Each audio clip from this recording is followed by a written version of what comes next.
Thank you very much. It's a pleasure to be here.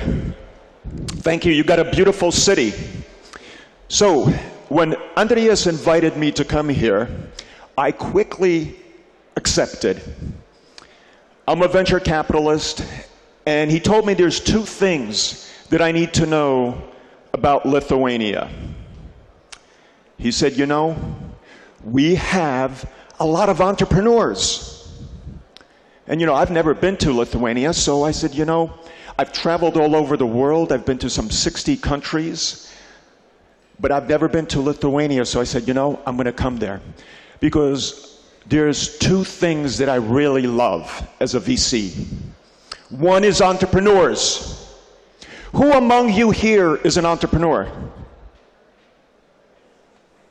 I'm sorry, if you're an entrepreneur, stand up.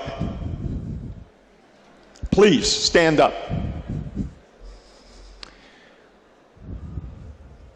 The rest of you who are sitting, take a good look at the people standing, because they are going to be your next job. So you've heard speakers talk about how difficult it is to be an entrepreneur. And I found a quote by Nikola Tesla. Tesla was one of the most brilliant minds about 125 years ago. In Silicon Valley, they named a car after him, an electric car. And of those of you who have studied not only history, but innovation, know that Tesla was a remarkable individual who dealt with electricity. Brilliant inventor, and he was an entrepreneur. And what Tesla said is that I do not think there is any thrill that can go through the human heart like that felt by the inventor, the entrepreneur, as he sees some creation of the brain unfolding to success. Such emotions make a man forget food, sleep, friends, love, everything. You made tremendous sacrifices as entrepreneurs. And as a venture capitalist, I want to thank you. I want to thank you for your dedication, for you give me purpose. So thank you.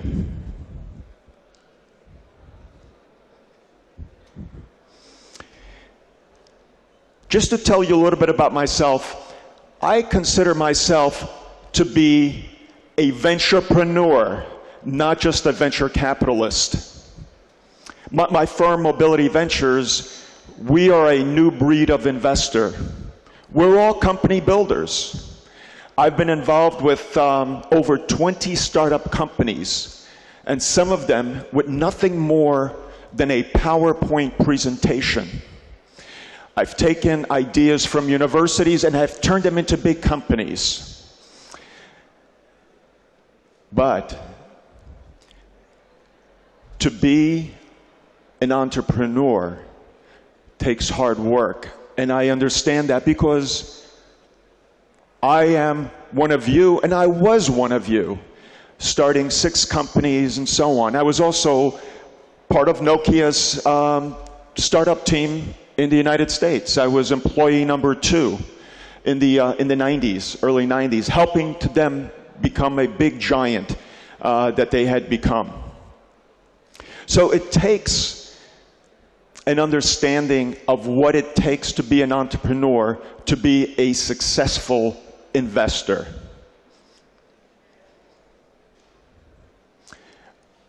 Today, we are a global team.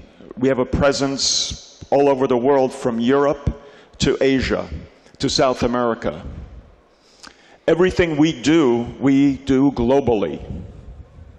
But before I begin, in some places of the world, including sometimes in the United States, we had an election not too long ago. There is a misconception of what capitalism is all about. Some people say that it's a bad thing. Some people even call it evil. But I want to set the record straight. Capitalism is about creating jobs. We are the economic engine. You are that economic engine that we fund. You are the job creators. If you look at the past 10 years and you see the new companies that were created, well, not too far from here was Skype. We all use Skype. And that started out as an idea just north of here. And it has grown to be a worldwide phenomenon. More locally here, you have another company, GetJar, that had humble beginnings and has grown to be a dominant world player. And what did they do? They've created jobs. Now, I'm not going to bore you with statistics, but in the United States, almost 12% of the workforce is in companies that have been venture funded, that were startups. Startups created by people just like you. And an economy that does not have a strong venture capital sector is one that displays symptoms of a deeper economic problem. So says a chief economist. But venture capital is about deploying high risk intelligently. Now, what makes a country attractive to VCs? We all know that Silicon Valley is the epicenter of entrepreneurship, innovation, and also venture capital. There's more venture capitalists in Silicon Valley than any other place on earth. And there's a reason for it. They have a thriving ecosystem. You have the great universities, University of California at Berkeley, Stanford, and other schools. You also have a robust high-tech industry that feeds, and germinates all these ideas for young entrepreneurs. You also have a capital market, the banks, the IPO markets, and so on. You also have, in some places, great tax incentives to start companies. You also have investor protection laws. You know, as we invest in a company, we want to make sure that our rights are preserved. But more importantly, we also want to make sure that there are laws protecting your intellectual properties and so on. But at the end, it all boils down to the educational system. You know, you're all young here, and you're all full of ideas. Those of you who did not raise their hands and said that you were entrepreneurs, I believe that you have it within you to be an entrepreneur. If you've ever had an idea, if you ever dreamt a dream, you're an entrepreneur. The only difference is that you have to take action. I think you heard that from the previous speakers. It's about execution, taking action and doing things.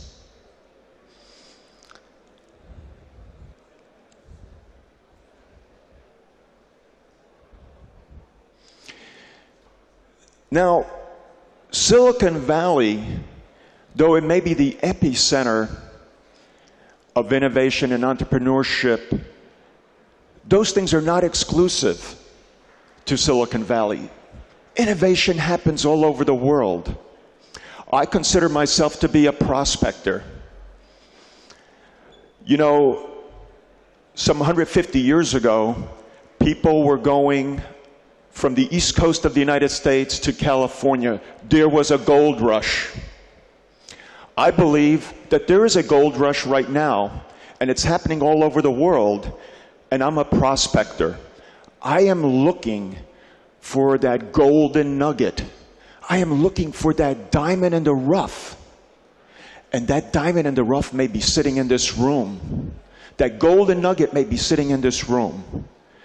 I am traveling the world, and my fellow colleagues in Mobility Ventures are doing the same thing. We're looking for the next get jar. Now, I want to tell you something. I mentioned to you that I worked for Nokia in the 90s, and Nokia became a world leader. But what I saw something that was even more important. Nokia transformed an entire nation. An entire country of Finland became an innovation nation driven by one company. And it happened quickly. I believe that that can happen here too. But it takes people like you with ideas, courage, and conviction to do it. People and small business need a supportive environment to succeed and to push innovation forward. And I understand that your government here, as well as in other countries all over the world, are providing that supportive ecosystems to foster that growth and innovation. You and I know that as the large companies cut back and lay off thousands of people, it's the entrepreneurs, just like in this room, that are creating jobs. And if the government's put in a good policy, all you have to do is unleash that entrepreneurial spirit. And as your president said recently at a conference in Berlin, this new generation of entrepreneurs, those that have vision and courage and can accept failure, will eventually become successful. Your president acknowledges how difficult it is to be an entrepreneur. But I want to tell you something. You're not alone. I think you heard from my colleagues. They were talking about incubators and accelerators, and also venture capitalists and mentors and advisors. We're here to help you. Not necessarily to tell you what to do, but more importantly, to tell you what not to do. Because nothing speaks louder than experience. And it was through our failures that we've learned, and as your president said, became successful. I believe that the entrepreneur is the new superhero of our modern times. You're the catalyst for innovation, job creation, and economic growth needed to lead the world to economic recovery. It's you. Now, Vinod Khosla, the founder of Sun Microsystem and a very, very successful venture capitalist, said, entrepreneurship is about those who dare to dream and are foolish enough to make their dreams come true. Sometimes you have to be crazy, but in a good way. I believe that entrepreneurs are dreamers who do. They have imagination to create a vision, and they have guts, courage to make it happen. They have the drive to overcome fears and the passion to succeed. You're going into uncharted waters. You have to be self-reliant. You have to be confident. Do you have that confidence to build the next get jar? or the next Skype. Look within yourself. Now, I will tell you this. I was a history student in my undergraduate degree. And I love history because, well, history has a way of repeating itself. The places and the names may change, but things are cyclical. But as I study history, I can tell you this. The past 100 years, the past 50 years, there has been more innovation than there has been in the past 10,000 years. And it's driven by a couple things. Engineering, the technologies that were developed, the tools that we have. It has transformed our world.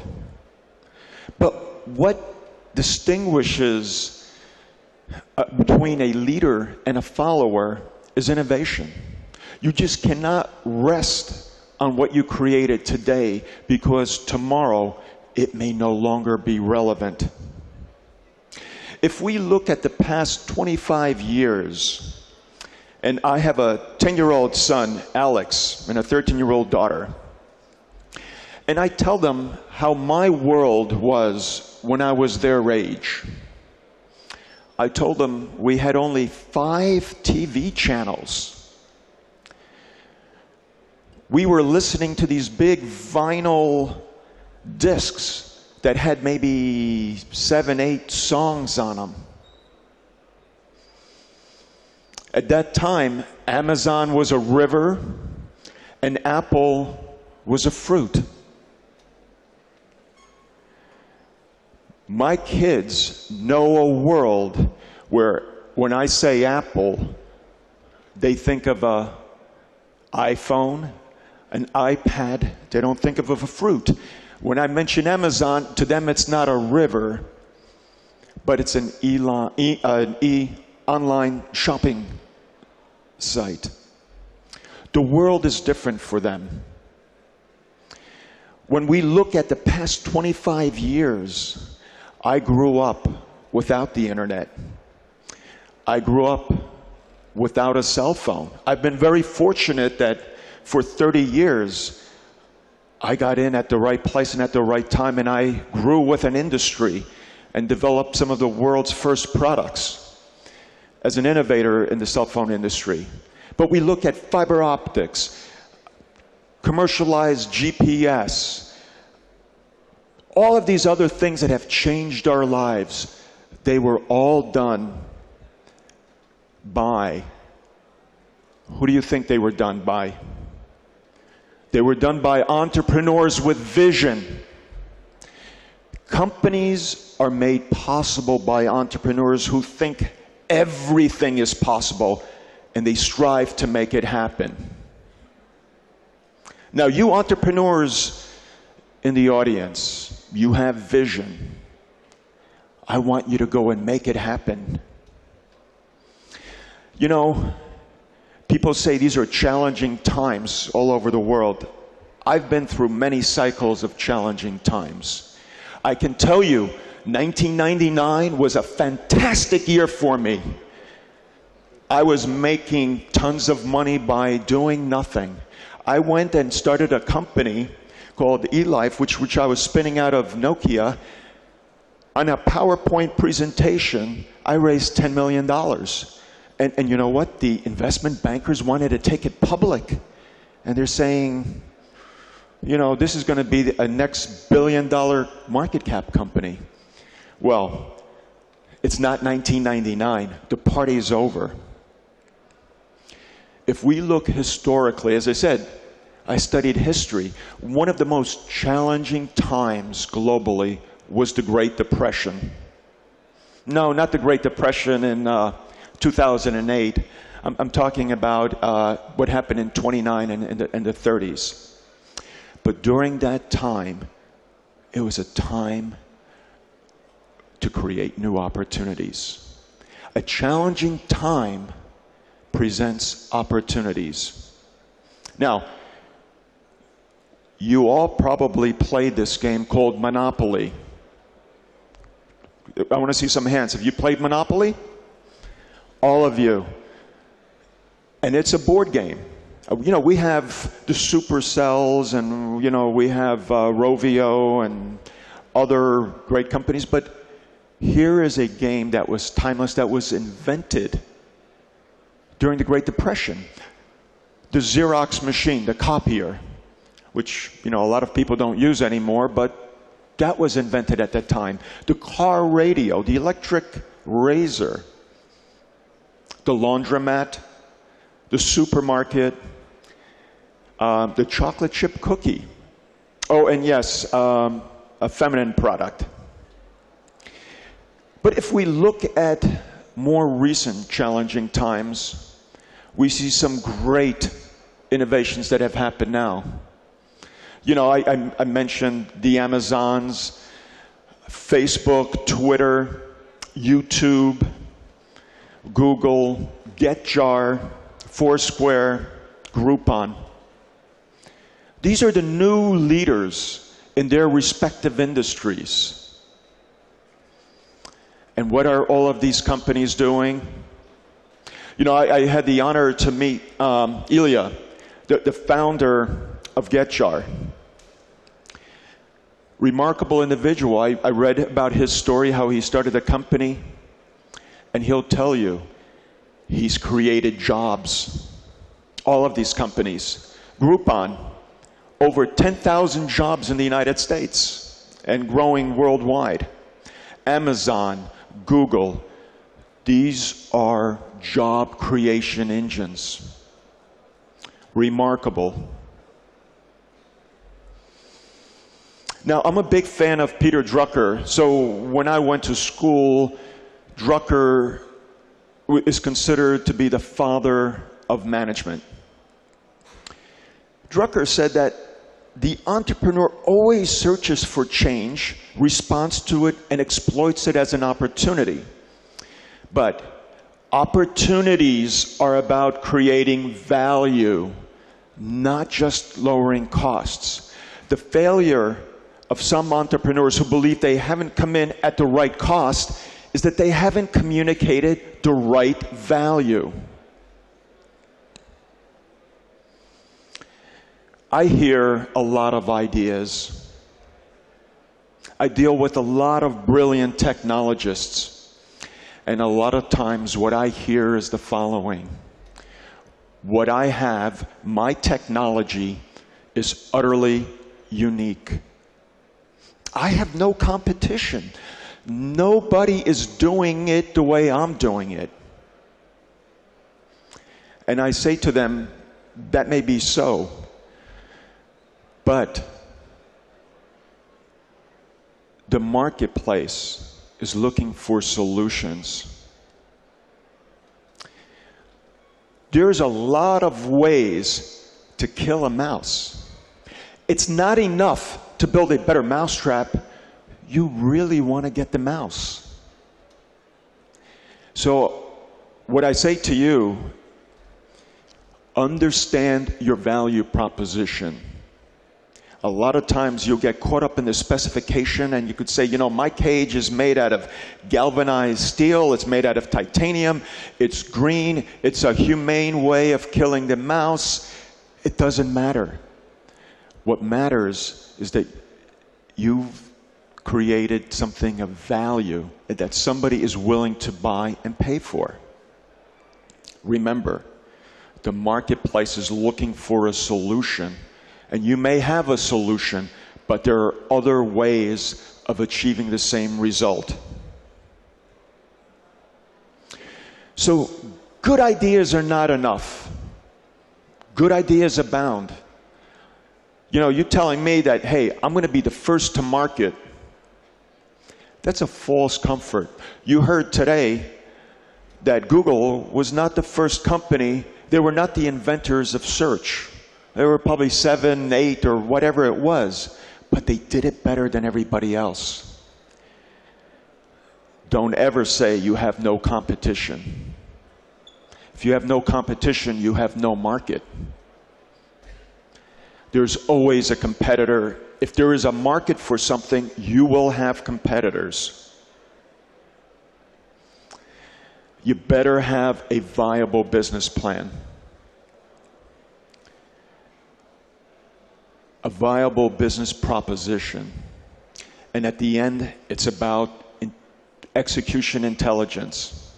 A business idea is worthless unless the entrepreneur behind it has the skills, the knowledge, and the experience to execute on it.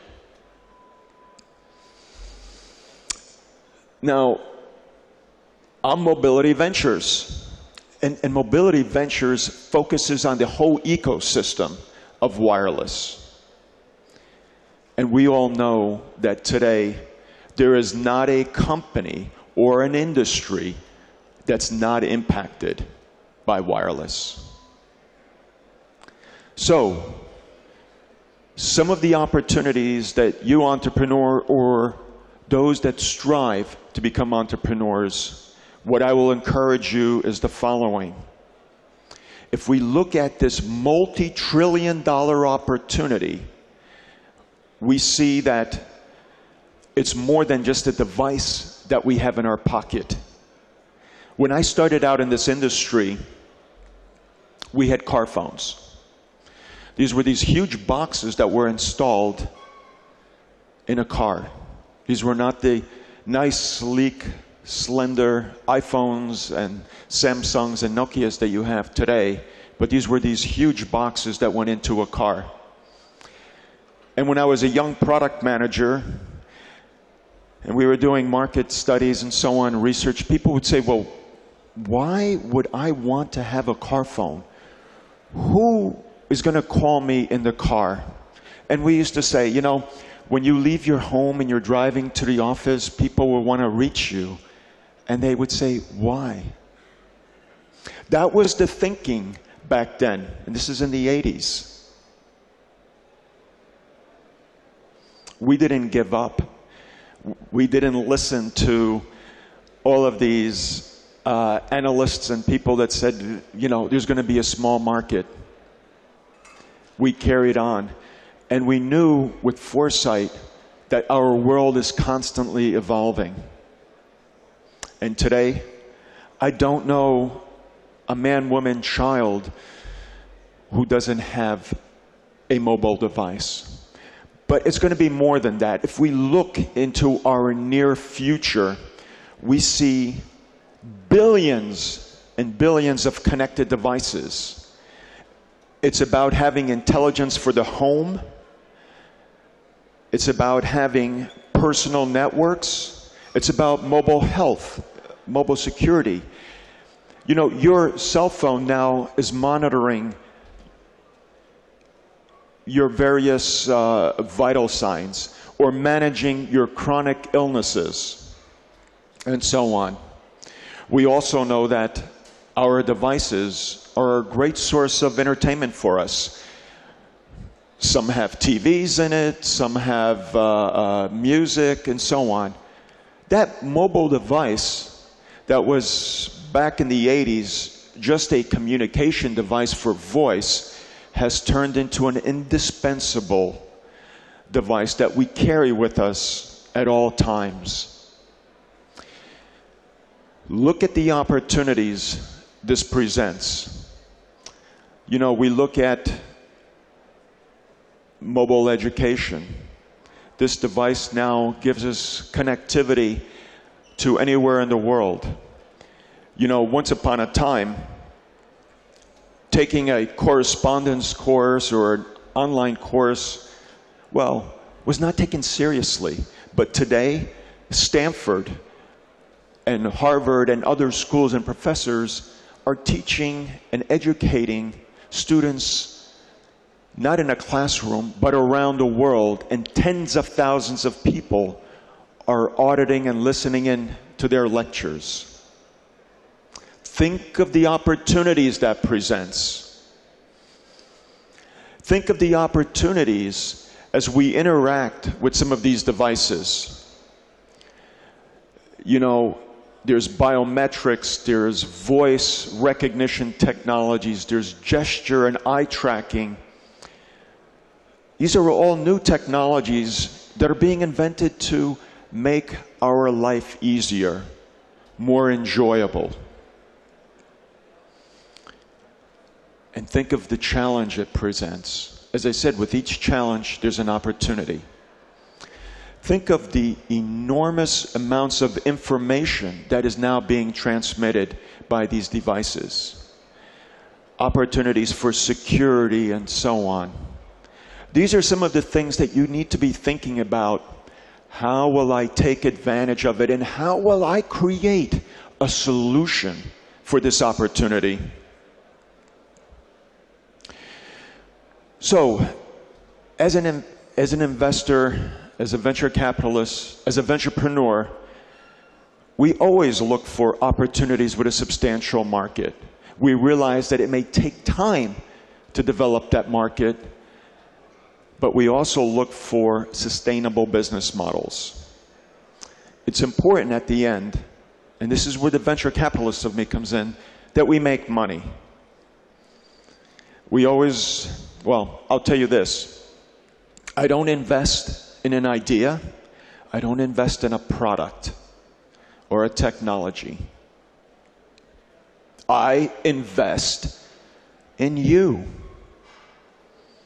I invest in a strong team that's able to execute, who understands customer and market need, who understands that they're going to come up with something that's going to be really disruptive and that's going to change the status quo. I invest in individuals that will also place in some barriers to entry, so they don't make it easy for everybody else to get in. But I also invest in opportunities that we can take from Lithuania to the EU, to the United States, to South America, to Asia. We think globally, and you should too. And I'll tell you this, you have an advantage over the guys in Silicon Valley. You do. And I'll tell you why you have an advantage over the guys in Silicon Valley. One, you already think globally. You are multilingual.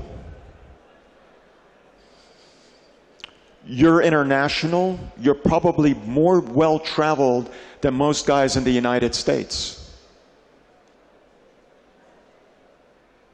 You are.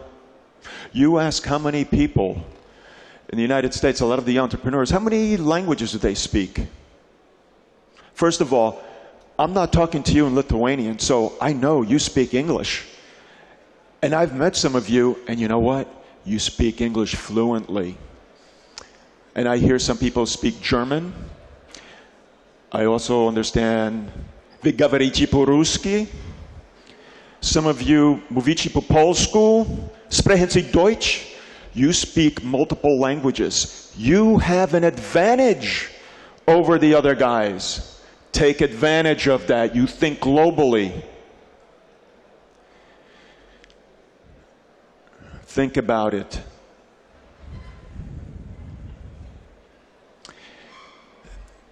Edison, you've all heard of Edison. A very prolific inventor and entrepreneur, started a lot of companies. He said that many of life's failures are people who did not realize how close they were to success when they gave up. That's the problem with a lot of entrepreneurs. I could tell you, one of my companies just hired the former head of business development from Rovio, Angry Birds in Finland. And he told me that they were on the verge of shutting the company down. Before they come up with their big success of Angry Birds, they had something like 55 or whatever games that they came through, and they didn't work. To be an entrepreneur is to persevere, to be tenacious, to be self-reliant. They persevered, they didn't give up. And today, they're one of the global leading companies when it comes to gaming. They're employing a lot of people, by the way, in Finland and in other parts of the world. And they're highly profitable. But they didn't give up. As a student of history, ups and downs always occur. I've been through the dot-com busts. I've been through the down cycles of '08. But I can tell you, these are cycles. And challenging times create incredible opportunities for innovators.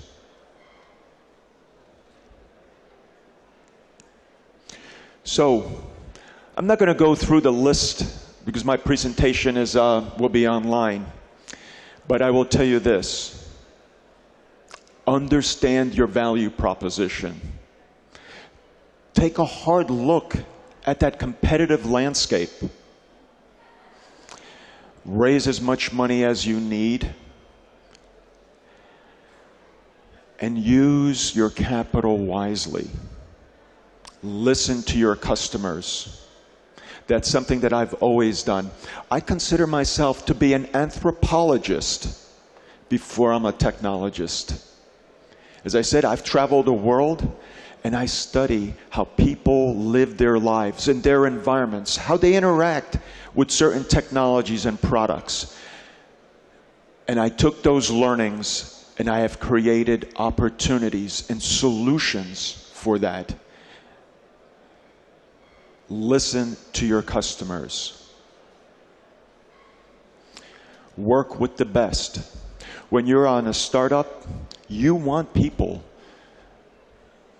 to be enthusiastic, to be driven, to being self-motivated. You don't want to be holding hands and helping them along. Let them do that at some large company. You want people that are self-reliant. Yes, we all need mentors, we all need coaching.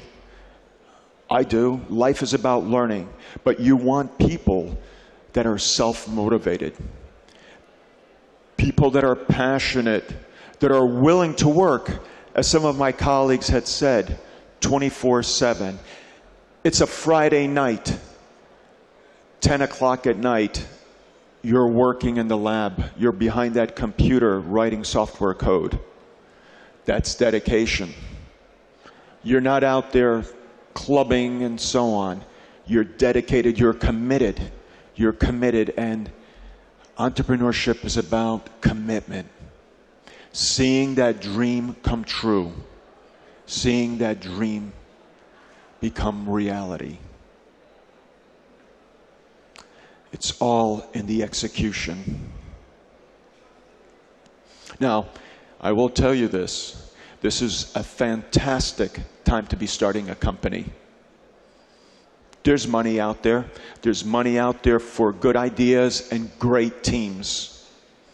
And I believe you have advantages that other people don't. You have access to a robust market. You know, everybody feels that they need to go to California. Well, I'm here. I'm looking for the next great idea.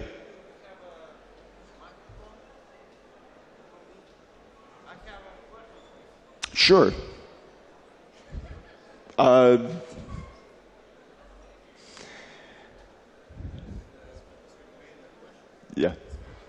Yeah. So, thank you. I'll be more than happy also to meet with you later on if you have any questions. But the key thing here also is you understand the cultural differences that Europe has, more so than other regions. And you have a respect, profound respect for the different cultures that are here that make up the EU. But at the end, it's all about the perseverance, persistent, the passion, the hard work, and the passion. And I say passion because when you're down and out, and all of your friends are telling you you're absolutely crazy, You believe in your heart and your soul that you're going down the right path, and that sustains you and it keeps you going. And hopefully you execute. So, I believe the next Silicon Valley is not a location, but a mindset. And I believe the next Silicon Valley is sitting right here in this room. It's in your mind. It's in your heart. It's a platform, it's a community, and it's on the internet. You don't have to be Steve Jobs to be an entrepreneur. But don't wait until everything is just right. It will never be perfect. You heard that from one of the speakers, that sometimes entrepreneurs and technologists want to create that perfect thing. I will tell you, if that was the case, Microsoft would never have launched. How many updates do I get to my computer? There will always be challenges. There's always obstacles. And there's always less than perfect conditions. But so what? Get started now. You in this room that are entrepreneurs, get started now. And with each step that you take, you're going to grow stronger and stronger, more and more skilled, more experienced, more self-confident, and more successful.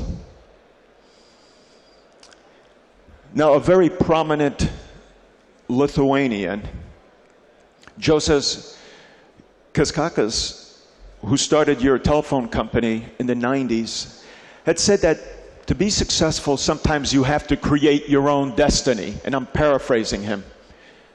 You got to create your own destiny. And he did that. And today he is one of the wealthiest people in Lithuania, and he gives back to the community.